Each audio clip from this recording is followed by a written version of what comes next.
Zagreb, godina je 1918. Prvi svjetski rat je gotov.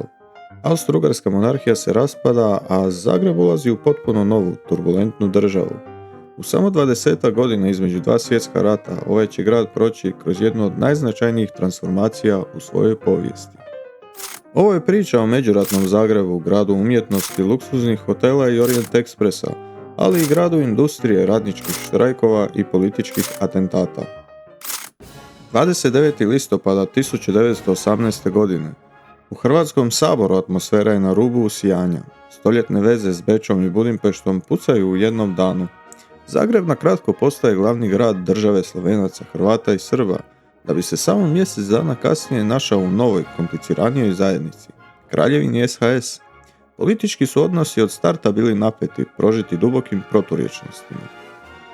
5. prosinca 1918. na Jelačićevom trgu došlo je do velikih prosvjeda protiv stvaranja Kraljevine Srba, Hrvata i Slovenaca. Ubijeno je 13 prosvjednika. Događaji poput ovog nagovijestili su vrlo turbulentnu i napetu političku klimu koja će obilježiti međuratni period.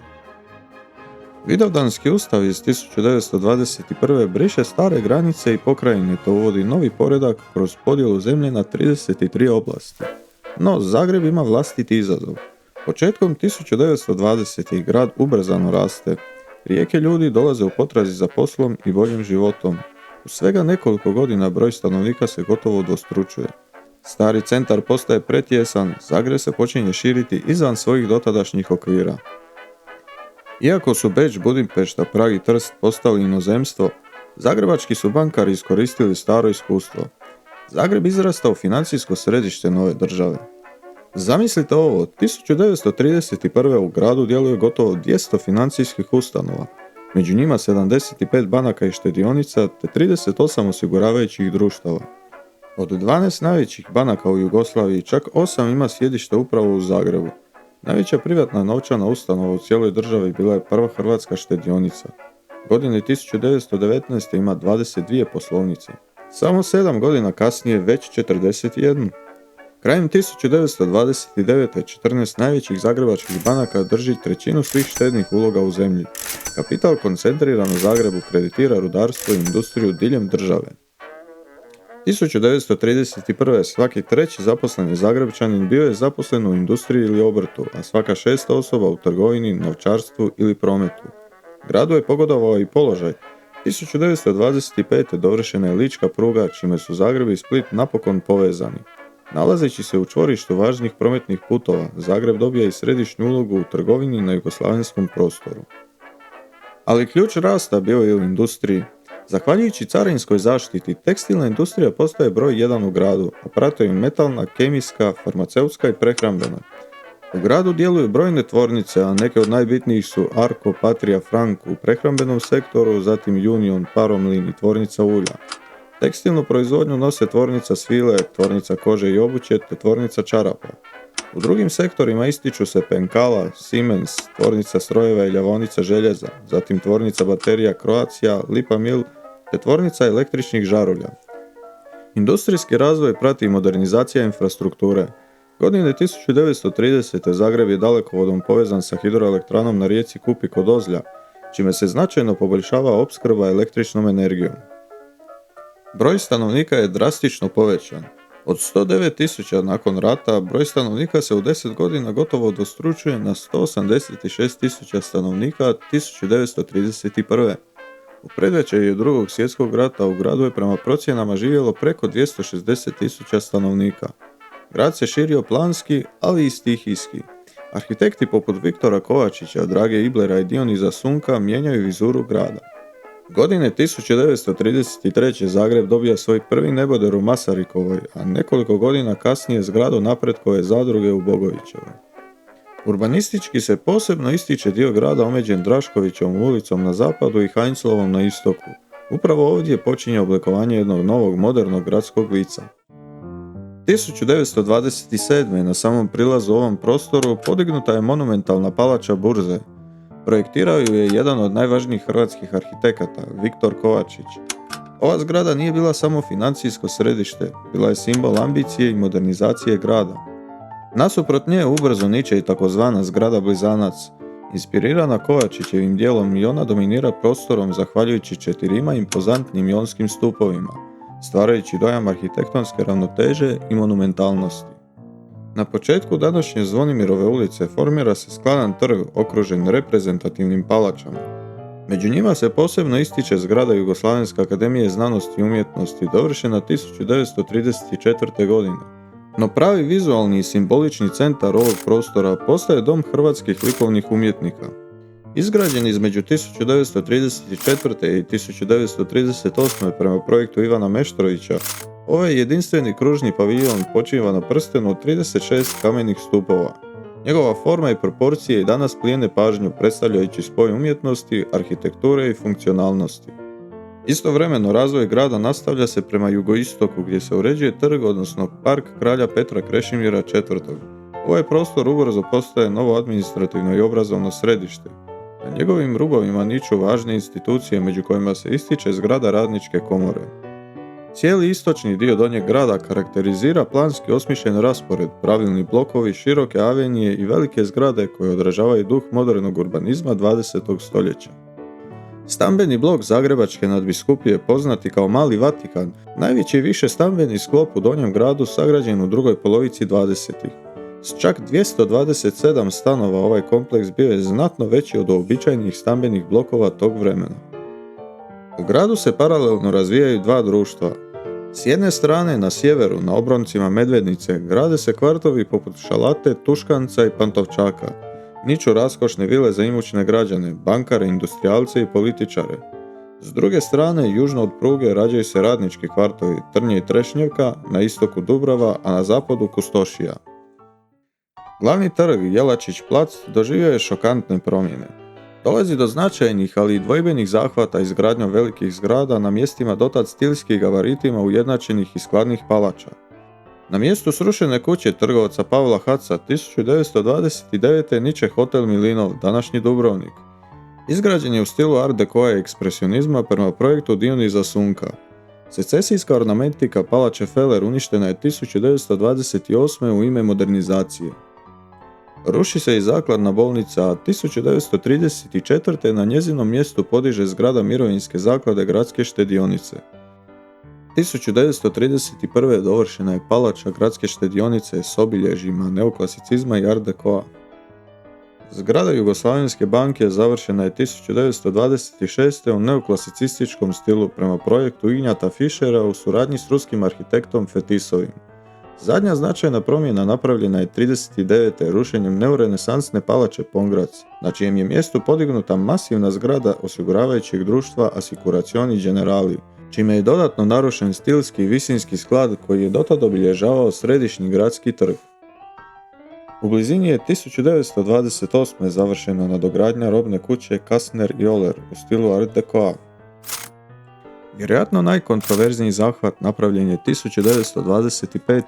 kada je srušen kompleks Starog Dolca i dijelovi Kaptolskih utvrda kako bi se izgradila tržnica koju poznajemo danas. Pred sam rat porušena su na jugozapadnom dijelu Gradeca zdanja samostanskih redova Kapucina i Pavlina. Stari Zagreb se doslovno rušio u ime progresa i modernizacije. No, Zagreb je želio biti u toku s ostatkom Europe.